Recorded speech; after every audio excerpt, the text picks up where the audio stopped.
और बुलेटिन की शुरुआत करते हैं 1 बजे की 5 बड़ी खबरों के साथ। आईटी की बिग रेड, मेयर का महासंग्राम, दहेज पर दंगल, खाकी के कहर पर कोहराम, उमेश मिश्रा को पुलिस की कमान।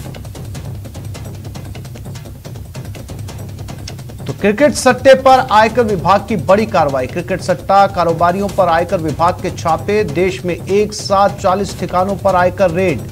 बीकानेर के सट्टा कारोबारी पर पड़ा छापा। बीकानेर, नोखा और जोधपुर में आईटी की कार्रवाई। सटोरिया, सुखदेव चाइल्ड ग्रुप से जुड़े ठिकानों पर छापेमारी की गई है। इनकम टैक्स इन्वेस्टिगेशन विंग इस पर कार्रवाई कर रही है। बड़े पैमाने पर सट्टे की काली कमाई का खुलासा हो सकता है।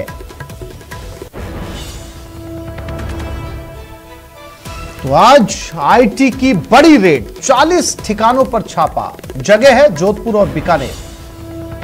बीकानेर में बताया जा रहा है कि 20 से ज्यादा गाड़ियां आईटी के अधिकारियों की पहुंची हैं और एक व्यवसायी जो बाहरी तौर पर शराब का व्यवसाय करता है उस पर यह कार्रवाई लगातार जारी है सुबह से।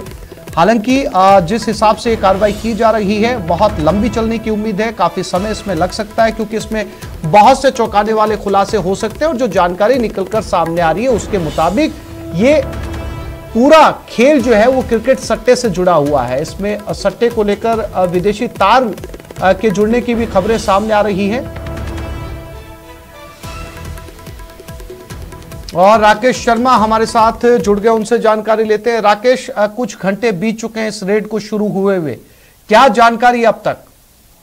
बिल्कुल, देखिए आसिफ, जो आयकर विभाग की छापे की कार्रवाई है वो लगातार जारी है और जिस तरीके के जो दस्तावेज मिले हैं और इस अंतर्राष्ट्रीय सट्टे के कारोबार में जो लोग शामिल हैं, ऐसी कई अहम दस्तावेज भी आयकर विभाग को मिले हैं। चूंकि अभी इसको बेहद गोपनीय रखा जा रहा है, जिन लोगों के दस्तावेज मिले हैं उनके ठिकानों पर भी आयकर विभाग की टीमें शाम तक पहुंच सकती हैं। और चूंकि इस मामले में कई जो राज्यों के और देशों के लोग शामिल हैं तो उन सबको कनेक्ट किया जा रहा है, उनके एविडेंस जुटाए जा रहे हैं। और जिस तरीके की कार्रवाई आयकर विभाग ने की है उसमें जो प्रारंभिक जांच की थी, उस प्रारंभिक जांच में जो सबूत जुटाए थे उन सभी साक्ष्यों के आधार पर इस पूरी कार्रवाई को अंजाम दिया जा रहा है। सुरक्षा एजेंसियां भी आयकर विभाग के साथ में हैं। प्रारंभिक तौर पर काफी अहम दस्तावेज मिले हैं जिनसे साबित होता है कि जो क्रिकेट के सट्टे के कारोबार से बहुत बड़े पैमाने पर इन्होंने काली कमाई की है और जिसकी जो जानकारी है वो जांच एजेंसियों को नहीं दी है। तो अभी कार्रवाई जारी है और इसमें कई चौंकाने वाले खुलासे हो सकते हैं। राकेश, बीकानेर, जोधपुर, और अगर जोधपुर को छोड़ दिया जाए, अकेले बीकानेर की बात की जाए तो बीकानेर में केवल शहर ही नहीं बल्कि बीकानेर की कई कस्बों और तहसील में भी ये छापेमारी चल रही है। यानी कि किसी एक जगह से कारोबार नहीं चलता था, इस कारोबार का बेस जो है वो बीकानेर के कई इलाकों के अंदर पाया गया है। क्या अब ये राजस्थान से बाहर भी इसके तार जुड़ते हुए मिलेंगे इस जांच में? बिल्कुल, देखिए जिस तरीके की जो आयकर विभाग ने जांच की है, चूंकि ये जो केंद्र है इसका बीकानेर है और इसमें जो चाइल्ड ग्रुप है इसके बहुत बड़े पैमाने पर इनके लोग जुड़े हुए हैं और ये अपना ठिकाना बदलते। हर एक क्रिकेट मैच के लिए जब सट्टेबाजी होती थी तो अलग अलग ठिकानों से ये करते थे और अलग अलग शहरों के यहाँ तक कि अलग अलग राज्यों के लोग भी इसमें कनेक्टेड हैं। क्योंकि इसका केंद्र बिंदु बीकानेर है तो अभी आयकर विभाग की टीमें तमाम दस्तावेजों को जुटा रही हैं, साथ ही इस बात का खुलासा भी नहीं कर रही है ताकि दूसरे लोगों को पता चल सके कि इसमें कितना नेटवर्क है। तो ये गोपनीय इस बात को भी रखा जा रहा है। राकेश, जानकारी के लिए आपका धन्यवाद। तो फिलहाल जैसा कि हमारे संवाददाता ने जानकारी दी, पूरी कार्रवाई को गोपनीय रखा जा रहा है। कोई भी बात जो अंदर जांच के दौरान लीक हो सकती है, इसलिए सारे आने और जाने के दरवाजे बंद किए हुए। जब तक कि जांच पूरी नहीं हो जाती, ये जांच बहुत लंबी चलने वाली है और इसमें कुछ ऐसे नाम भी सामने आ सकते हैं जो कि आईटी नहीं चाहती कि वो नाम बाहर आए, क्योंकि कार्रवाई अभी और भी होनी है। उन नामों के ऊपर भी कार्रवाई होनी है जो जांच के दौरान सामने आएंगे। इसलिए फिलहाल कुछ भी कहना जल्दबाजी होगा क्योंकि पूरी कार्रवाई को आईटी ने गोपनीय रखा है।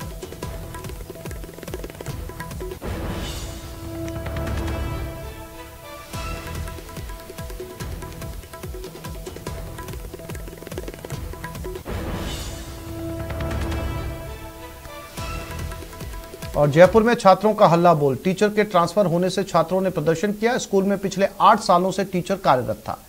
स्कूल में छात्रों ने जमकर प्रदर्शन किया। छात्रों ने शिक्षा विभाग पर गंभीर आरोप लगाए।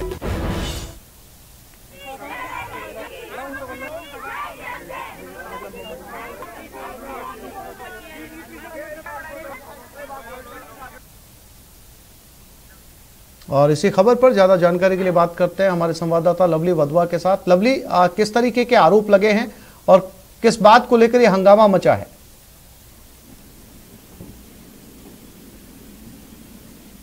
लवली, मेरी आवाज मिल रही है आपको?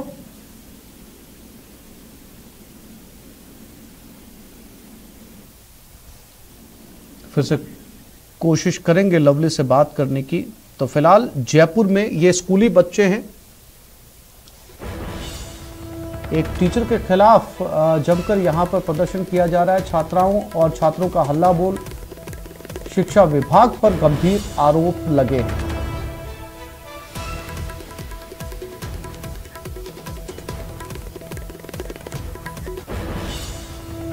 और कोटा में युवक सुसाइड मामले में बड़ा अपडेट, एसएचओ सहित अन्य पुलिसकर्मियों पर गाज गिरी। एमपी के श्योपुर थाने के एसएचओ निलंबित कर दिए गए, अन्य पुलिसकर्मियों को भी निलंबित किया गया। देर रात को भीड़ पर लाठीचार्ज किया था। परिजन अंतिम संस्कार करने को राजी नहीं हुए। एसएचओ सहित 4 के खिलाफ मामला दर्ज हुआ। मृतक का पोस्ट सोशल मीडिया पर वायरल हुआ था। झूठे मुकदमे और रिश्वत मांगने का आरोप लगा था।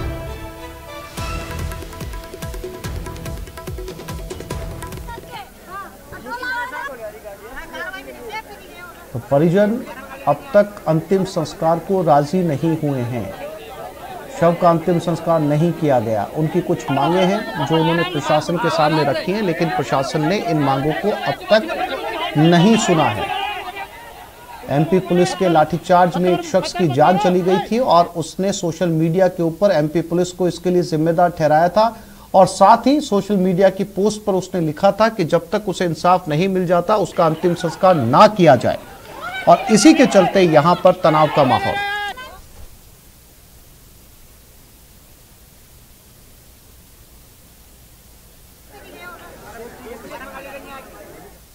अरे ये हमारी लेडीजों को भी मारा, हमको यहाँ पे सबको मारा। कहते 10 लाख ले लो, किसी का भी कुछ नहीं बिगड़ा, मेरा बिगड़ा है। कोई भी आज के समय कोई साथ नहीं देते हैं। मेरी ये मांग है, मेरा बच्चा को नौकरी दी जाए और मेरी गाड़ी रिहा किया जाए। मेरा जो मना फंस रहा है उसको रिहा किया जाए और जिसने हमारे ऊपर केस लगाया उसको सस्पेंड किया जाए। और ओम प्रकाश हमारे साथ जुड़ गए हैं कोटा से। ओम प्रकाश, इस पूरी घटना को लेकर क्या अपडेट, क्या समझाइश पर अभी बात बनी? परिजन शव को लेने के लिए राजी हुए? जी, शव की दुर्गति होते देख फिलहाल परिजनों में आक्रोश तो व्याप्त है, लेकिन करीब 40 घंटे बाद अब अंतिम संस्कार के लिए राजी हुए हैं और शमशान घाट में अंतिम संस्कार की प्रक्रिया शुरू की जा रही है। परिजनों और स्थानीय लोगों ने पुलिस सहित आसपास जनप्रतिनिधियों की बात को इस बात से माना क्योंकि शव करीब 40 घंटे से पड़ा था और पोस्टमार्टम की प्रक्रिया होने के बाद भी कई घंटे बीत गए थे। इस बात को लेकर फिलहाल ये कहा जा सकता है कि शव को अंतिम संस्कार के लिए लाया गया है, लेकिन स्थानीय लोगों में, ग्रामीणों में भारी आक्रोश है और पुलिस के प्रति जो आक्रोश है उसको लेकर फिर से आंदोलन की राह पर ये परिजन बल्कि स्थानीय ग्रामीण कहा जा सकता है, क्योंकि परिजनों का साफ तौर पर कहना है कि उनका जो आंदोलन है वो खत्म होने वाला नहीं है। उनमें जो आक्रोश है वो व्याप्त अभी भी है।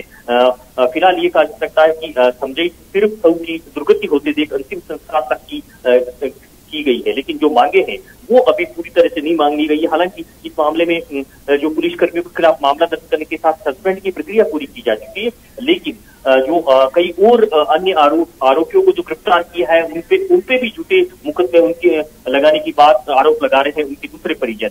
दूसरे और मामले भी इस तरह के सामने आ रहे हैं। फिलहाल ये कहा जा सकता है कि दोनों राज्यों की पुलिस में उलझा ये मामला फिलहाल थमने का नाम नहीं ले रहा और दोनों राज्यों की सीमा पर कोटा ग्रामीण और कोटा पुलिस ही नहीं बल्कि राजस्थान पुलिस के साथ साथ एमपी जो मध्य प्रदेश की पुलिस का भी भारी जाब्ता है और जो तटा वो बॉर्डर का इलाका है वो पूरा एक तरह से यूं कहा जा सकता है कि सील टाइप किया हुआ है। वहाँ आसपास के दोनों राज्यों की सीमा पर पुलिस का जाब्ता तैनात है और कोई अनहोनी की आशंका को देखते, क्योंकि देर रात को कल शाम को भारी बवाल हुआ था, लोगों ने तोड़फोड़ कर दी, पुलिस चौकी में घुस गए थे। उसके बाद में ये जो बवाल हुआ उसको देखते हुए पूरी सतर्कता बरती जा रही है और मध्य प्रदेश पुलिस का। ओम प्रकाश, अब जब अंतिम संस्कार कर दिया गया है तो इसके बाद क्या मांगे माने जाने की गुंजाइश? प्रशासन के किसी नुमाइंदे ने कोई बातचीत की परिवारजनों के साथ? देखिए वहाँ मध्य प्रदेश पुलिस के आला अधिकारियों ने समझाइश की है इस मामले में। यहाँ के स्थानीय जो जनप्रतिनिधि या पुलिस के अधिकारी है उनसे इन्होंने आश्वासन जरूर दिया है, लेकिन क्योंकि परिजनों और स्थानीय लोगों की और ग्रामीणों की मजबूरी थी कि सबका अंतिम संस्कार किया जाए, लेकिन परिजनों का साफ तौर पे कहना है कि चंद घंटों में यदि उनकी मांग नहीं मानी जाएगी तो फिर से आंदोलन करेंगे, धरना प्रदर्शन करेंगे, चौकी के बाहर धरना देंगे, नारेबाजी करेंगे, आक्रोश जताएंगे, रैली निकालेंगे और ये आंदोलन जारी रहेगा जब तक उनकी मांगे नहीं माने। अब जो मुख्य बड़ी मांग है वो फिलहाल मानने को तैयार नहीं। जी ओम प्रकाश, जानकारी के लिए आपका धन्यवाद। और जेडीए ने एक्शन, जयपुर में अवैध कॉलोनी बसाने का प्रयास विफल। जेडीए प्रवर्तन दस्ते ने आज कॉलोनी को ध्वस्त किया। श्यामनगर जेडीए जोन 5 में कॉलोनी बसाने की कोशिश विफल हुई। सुशीलपुरा पुलिया के पास कॉलोनी बसाई जा रही थी। करीब 5000 गज क्षेत्र में ये अवैध कॉलोनी बसाई जा रही थी।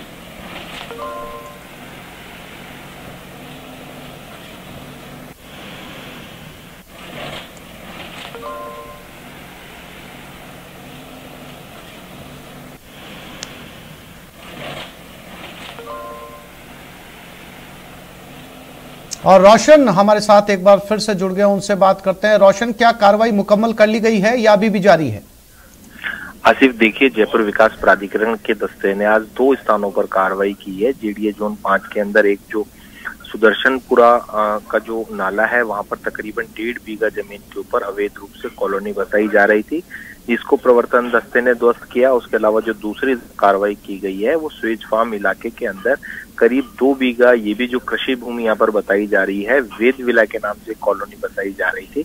इस कॉलोनी के अंदर जेडीए के प्रवर्तन दस्ते ने जो अवैध रूप से जो बाउंड्री वाल और जो फेंसिंग की गई है उसे ध्वस्त किया है और साथ ही साथ में इसमें जो ग्रेवल रोडें बनाई गई थी उसे भी हटाया गया है। रोशन, जानकारी के लिए आपका धन्यवाद।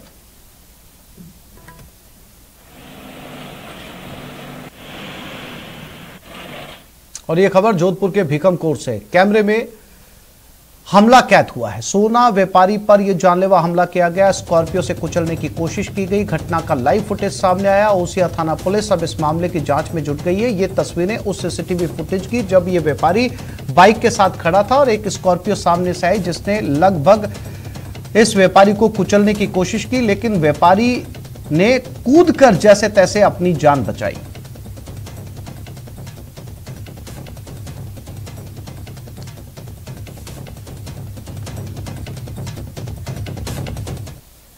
अलवर के लक्ष्मणगढ़ थाना क्षेत्र के तहत अलबख्श के बास में पुरानी रंजिश के चलते 2 पक्षों में झगड़ा हो गया, जिसमें एक पक्ष के करीब 3 से 4 लोग गंभीर रूप से घायल हो गए। इसमें असलम खान के सर में गंभीर चोट आने के चलते उसे राजीव गांधी सामान्य अस्पताल में भर्ती करवाया गया है।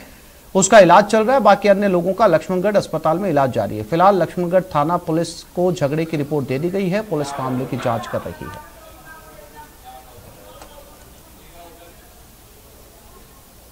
सर, हम घर पे बैठे हुए थे, सारे फैमिली का खाना खा रहे थे सर बैठकर। पीछे से हारू आया और उसका लड़का इंजमामुल, एक अफसर और एक आरिफ, उन्होंने सर वहाँ आते ही हारू ने मेरे ऊपर फर्शी से वार किया। सर मेरे सिर पे लग गई सर। उसके बाद मुझे पता नहीं, मैं बेहोश हो गया सर। कितने लोगों के चोट आई है? सर हमारे 4-5 लोगों की चोट आई है। अजमेर की मसूदा पंचायत समिति में कार्यरत जेटीओ अनुज नाहर पर एक मेट ने जान से मारने का आरोप लगाया। मेट सांवरलाल ने बताया कि रामगढ़ में चल रहे नरेगा कार्य के भुगतान को लेकर जेटीओ और मेट तू में हो गई। लेबर के कम भुगतान आने को लेकर यह विवाद हुआ। मौके पर मौजूद नरेगा लेबर ने मामला शांत करवाया, लेकिन मेट को खुलेआम मारने की धमकी और घर से उठाने की धमकी दे डाली। इस पर मेट सांवरलाल ने मसूदा थाना पहुंचकर जेटीओ अनुज नाहर पर मुकदमा दर्ज कराने के लिए मसूदा थाने पहुंचा, जहां एसटी ने उसे बैरंग लौटा दिया। कई बात फिर पेशा के लिए क्या मानो पिया चाह रहे मानो पिया देवो जो था रेट पुल और फिर पिया देता अंदर भी रेट पुल करने वो कैसे हां सतीश मिल को आजा जितने उठा ले जो अतरी औकात भी की सतीश मिल पे की भी को खरीद जोड़ थोड़ी 45 लेवल परसेंट है सर अनुज नाहर ने सर। अच्छा, साइड पे आते कहते हैं कि पैसे दो पैसे दो, पैसे हमसे आज कहाँ से लेकर लेबर से भी कहता है कि पैसे लग के दो तो एम भी अच्छी। सीकर के सदर थाना इलाके के भंडार बाईपास के पास रात को एक सेना का सूबेदार संदिग्ध अवस्था में मिला। पुलिस ने उसको अस्पताल पहुंचाया। इलाज के दौरान उसकी मौत हो गई। जानकारी के मुताबिक वो जबलपुर में तैनात था और परिवार में शादी समारोह की वजह से यहां पर आया था। फिलहाल मौत के कारणों की जानकारी नहीं मिल पाई। पुलिस ने शव को मोर्चरी में रखवाया है और मामले की जांच की जा रही है।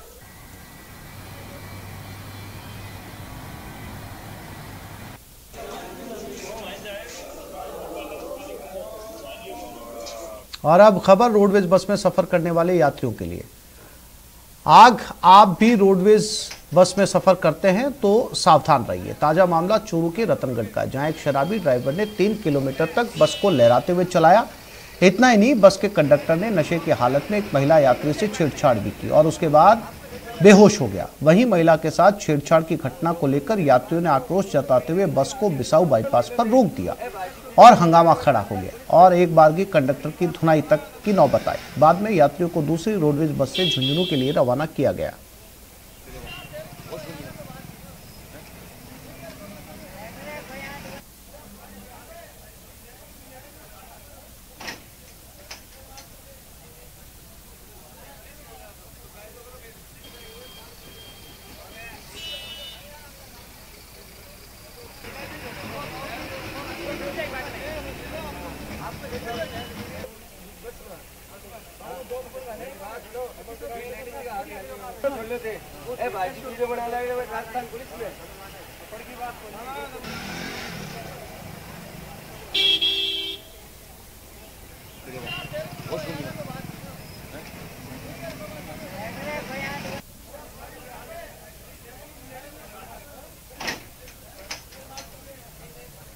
और मेयर का महासंग्राम। जयपुर ग्रेटर नगर निगम मेयर चुनाव कल नामांकन की आखिरी तारीख है। बीजेपी और कांग्रेस की जोर आजमाइश शुरू हो चुकी है। ओबीसी वर्ग की महिला प्रत्याशी के लिए मंथन हो रहा है। आज कांग्रेस की अहम बैठक है। कल खाचरियावास ने पार्षदों के साथ बैठक की थी। बीजेपी भी मेयर को लेकर बैठक करेगी। बैठक के बाद बाड़ेबंदी की तैयारियां शुरू हो चुकी हैं। चौमू पैलेस होटल में बाड़ेबंदी की तैयारी की गई है। और महेश दादीच हमारे साथ जुड़ गए। महेश, एक बार फिर से मेयर के चुनाव को लेकर दोनों पार्टियां आमने सामने और बाड़ेबंदी की भी तैयारियां शुरू। तो क्या अगर बीजेपी अपने पार्षदों को लेकर बाड़ेबंदी करती है तो कांग्रेस भी अपने पार्षदों को लेकर किसी होटल में जाएगी शिविर के नाम पर? कि अभी आप लोग ने वक्त दिया था यहाँ पर सभी को पहुँचने का, और किस तरह से आपका शिविर होने वाला है? आज हम लोग यहाँ पर आए हैं। अभी हमारा प्रदेश नेतृत्व हमसे मिलेंगे, वो जैसा हमारे को निर्देशित करेंगे वैसा करने वाले हैं। एक प्रक्रिया शुरू हुई है लोकतंत्र के अंदर। आज नोटिफिकेशन हुआ है और उस नोटिफिकेशन के आधार पर कल से जब नामांकन होगा तो पार्टी उसकी प्रक्रिया में आगे चलेगी। 10 तारीख को वोटिंग है, तब तक इस समय का सदुपयोग कर लें, उसकी कोई ना कोई योजना बनेगी। सभी लोग अपने अपने बैग्स लेकर के यहाँ पर पहुँच रहे हैं। इसका मतलब क्या माना जाए कि कितने दिन तक यहाँ बाड़ेबंदी में इनको रहना पड़ेगा? मैंने आपको कहा बाड़ाबंदी जैसी चीज है नहीं, ये शब्द आपका इजाद किया हुआ है। हमारे यहाँ पर प्रशिक्षण की एक पुख्ता व्यवस्था है, समय समय पर हम वो करते रहते हैं। इस समय का सदुपयोग उसके लिए करेंगे। चुनाव में ही प्रशिक्षण? महेश, मेरी आवाज मिल रही है आपको? चुनाव में प्रशिक्षण नहीं, चुनाव। महेश, मुझे सुन पा रहे हैं आप? तो उसका सदुपयोग कर लेते हैं, क्योंकि एक मानसिकता बन जाती है आपकी। आप समझ सकते हैं जब इलेक्शन होता है तो एक इलेक्शन की मानसिकता बनी हुई होती है। उस मानसिकता के चलते हुए आप बाकी कामों से अपने आप को थोड़ा दूर करते हैं तो इलेक्शन में इन्वॉल्वमेंट रहता है, उसका उपयोग करें। कोई प्रत्याशी तय हो पाया अभी तक भाजपा का? ये सब प्रदेश नेतृत्व तय करता है। फिर भी किसे आप देख रहे हैं? प्रदेश नेतृत्व किस तरह का होगा? भारतीय जनता पार्टी का कार्यकर्ता होगा, भारतीय जनता पार्टी की रीति नीति के अनुरूप काम करने वाला कार्यकर्ता होगा, जयपुर की जनता की सेवा के साथ राजनीति में संकल्प लेकर आया हुआ। पार्षदों की रायशुमारी से जो है वो प्रत्याशी होगा या फिर विधायकों के?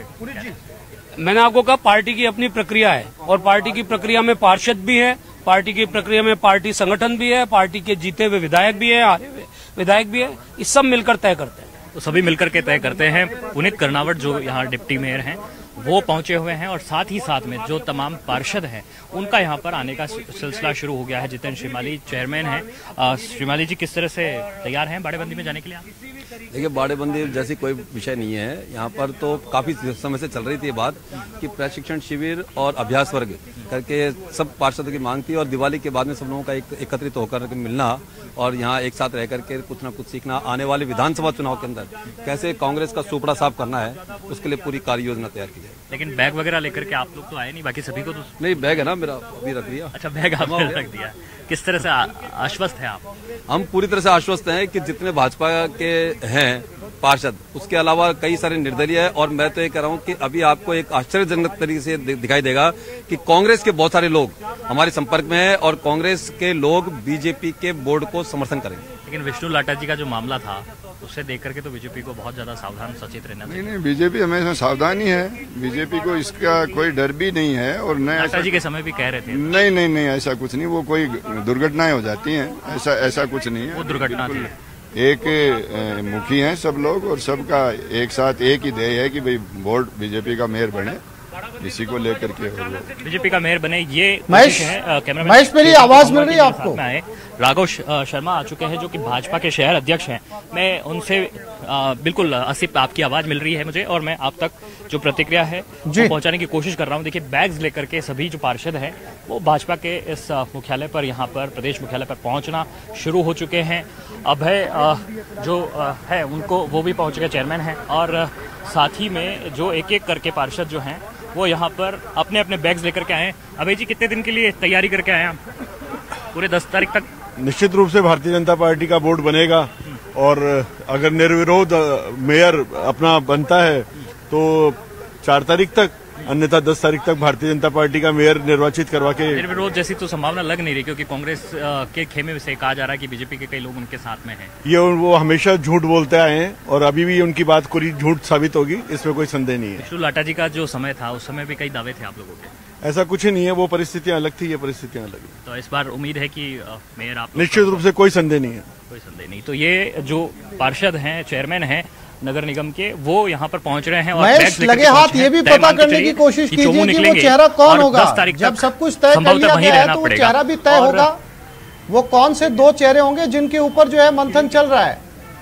मीडिया में ही बातचीत करेंगे। देखिए, बिल्कुल जो चेहरे हैं उनको लेकर के यहाँ पर चर्चा जो है तेज की जा रही है। उसी तरह से हम देखा जाए तो जो एक एक नाम है उस पर विधायकों की भी जो है प्रेशर जो है पार्टी के ऊपर कहीं न कहीं है। उसके साथ में पार्षदों की जो रायशुमारी है वो भी बहुत महत्वपूर्ण होगी। यहाँ पर जो है इस समय बीजेपी के जो तमाम पदाधिकारी हैं, नेतागण हैं, वो पहुंचने लगे हैं। शहर अध्यक्ष हैं जो कि खास तौर पर इस जयपुर के नगर निगमों को लेकर के जो है एक जिम्मेदारी संभालते हैं, उनको भी जो है एक दायित्व यहाँ पर रहेगा उनके सामने भी कि किस तरह से वे जो है इस संगठन में जो आज यहाँ पर नाम जो है वो अभी तय यहाँ पर कर लिया जाएगा, लेकिन शायद ही जो डिक्लेयर है वो यहाँ पर किया जाए।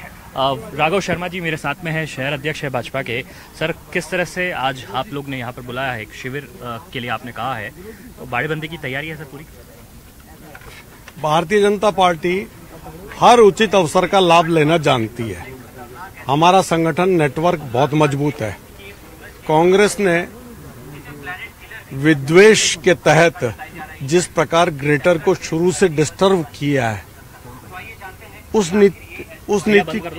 नीति को देखते हुए हम सारी रणनीति और इसका हम लाभ लेंगे।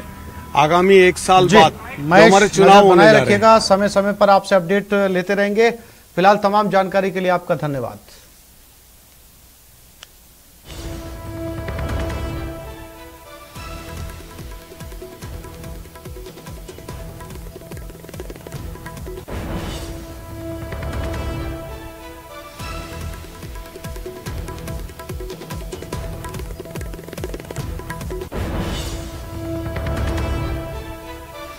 और जयपुर नगर निगम ग्रेटर में 10 नवंबर को होने वाले मेयर के चुनाव से पहले भाजपा और कांग्रेस ने अपनी रणनीति बनानी शुरू कर दी है। कांग्रेस ने तो पार्षदों की बैठक ले ली है। दोनों ही दलों का दावा है कि इस बार मेयर उनका होगा।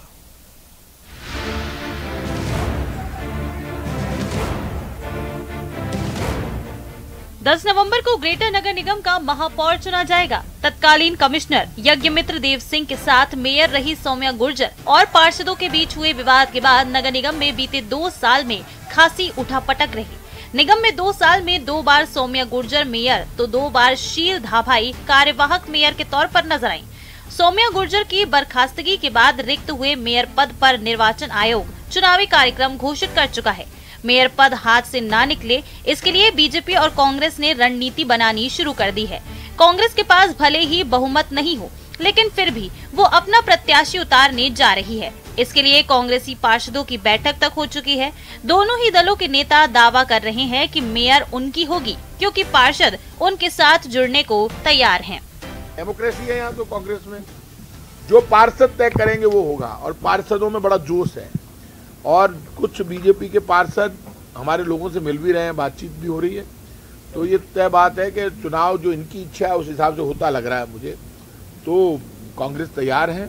पिछली बार हमारे 97 वोट आए थे, इस बार 97 से ज्यादा वोट आएंगे। और हमारी स्ट्रेंथ पिछली बार 97 थी, वो 97 अब की बार 100 से ऊपर जाने वाली है।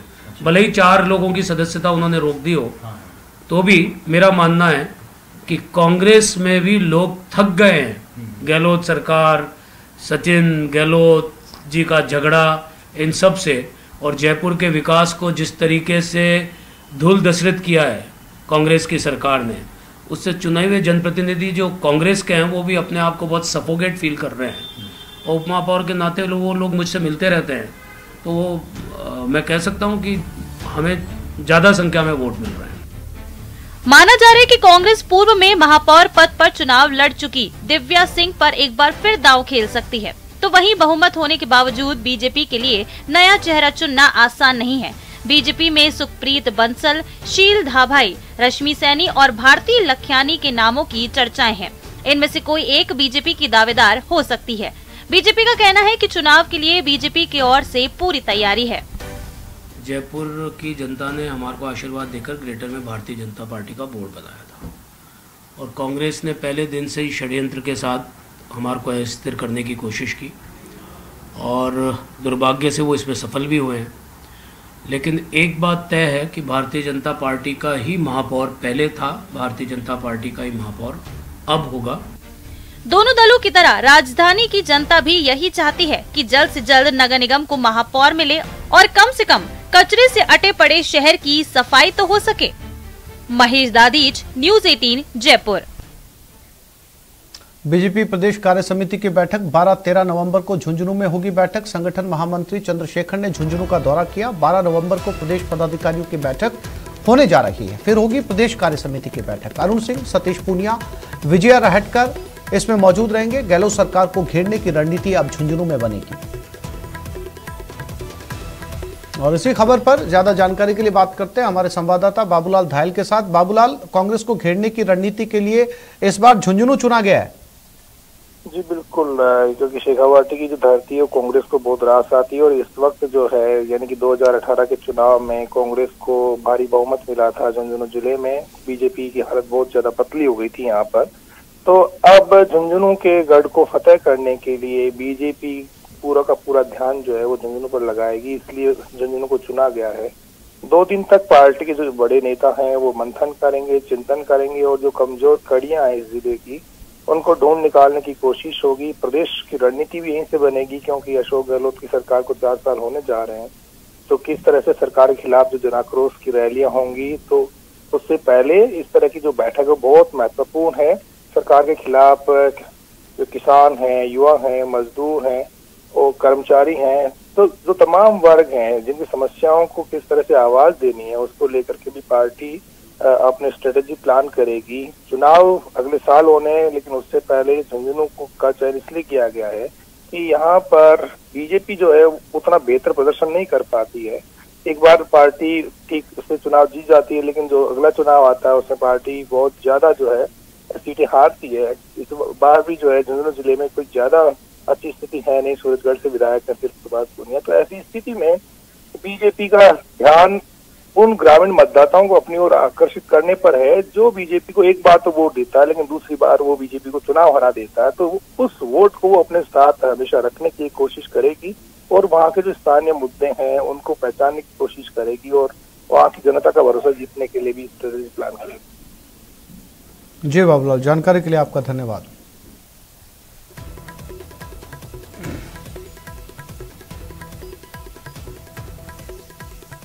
एक छोटे से ब्रेक के लिए रुक रहे हैं, जल्द लौटें।